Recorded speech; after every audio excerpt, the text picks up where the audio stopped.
Hey guys, welcome back to Collectible Motorcar of Atlanta. My name is Chris, and today's video is going to be an informative video that's basically going to explain the processes on the cars when we bring them in. Now, these processes are going to be a little different on the cars that we buy. A lot of this stuff is going to be done when we go and look at the vehicle, but we're going to pretend today that this is a consignment vehicle, and we're going to show you the steps that we go over when we do this. It's not going to be the exact steps because I don't have my mechanic here and my inventory consultant is off today, but I'm going to go over the steps that we do.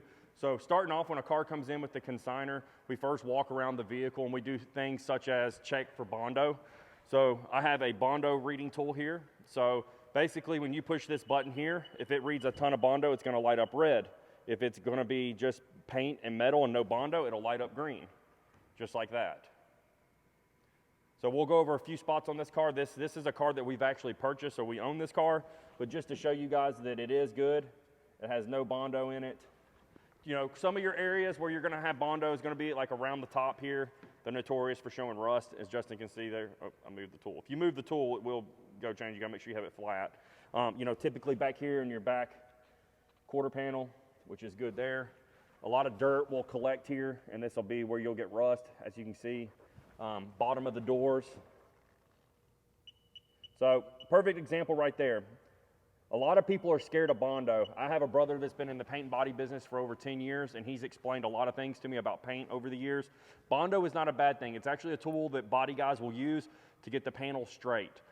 So in the blue is not bad. Blue just means that you do have a little bit of Bondo, and that's just a lot of guys, paint and body guys, to get the body straight, you have to use a little bit of mud.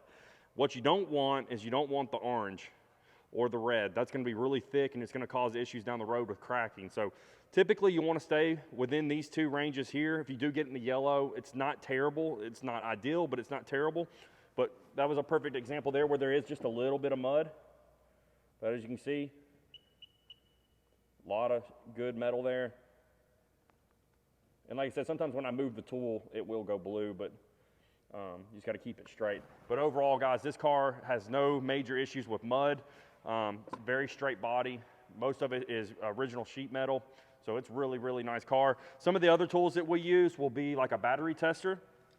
So in this business, a lot of these cars sit. They're either in collections or people own them and they just sit in the garage, and we get them in the batteries are 6, 7 years old. As many of you know, a lifespan of a battery is usually somewhere around 3 years.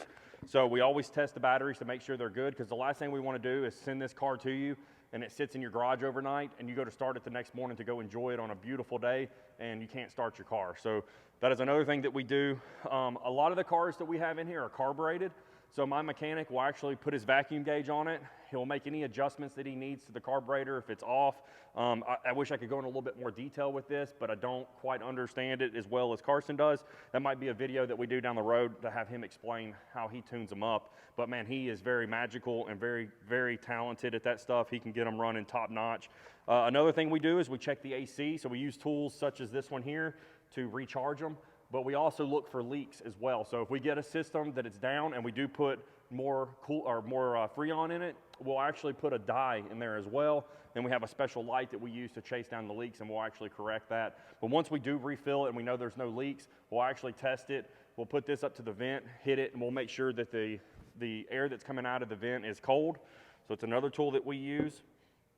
We also have these inspection sheets. So another thing that we really want to show you guys is we don't just bring these cars in and just throw them online. So this sheet, we'll start with the sheet here that Steve does first. So my inventory manager actually goes over this sheet here. So he checks anything from headlights to bright lights to turn signals to parking lights, horn. You know, a lot of you guys that live in Texas or some of these states that require an inspection, you know, a lot of this stuff needs to be done for you to pass inspection. The next sheet that we do is for our mechanic Carson. He checks more mechanical things on the car, such as, you know, ball joints. He checks the drive shaft. He checks for leaks, all those things. And he makes notations here, and then he'll put notes down here. As you can see, mechanical recommended repairs. So then we'll call the consigner and take this to them and say, these things need to be repaired before we can sell the vehicle. So, you know, our biggest thing, guys, here is, you know, we're car guys first.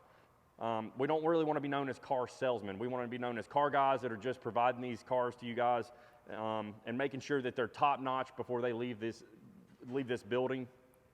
So with that being said, just wanted to go over a few of these things to show you guys that We do sort these cars before they leave. Now, once again, they are old cars. Most of them are 50, 60 years old, sometimes, 30 to 40. So they will have some issues with them. There's some things that maybe weren't broke when they were here, but when they get there, things happen. And a perfect example, I don't know if Justin can show my beautiful OBS truck that I have back there.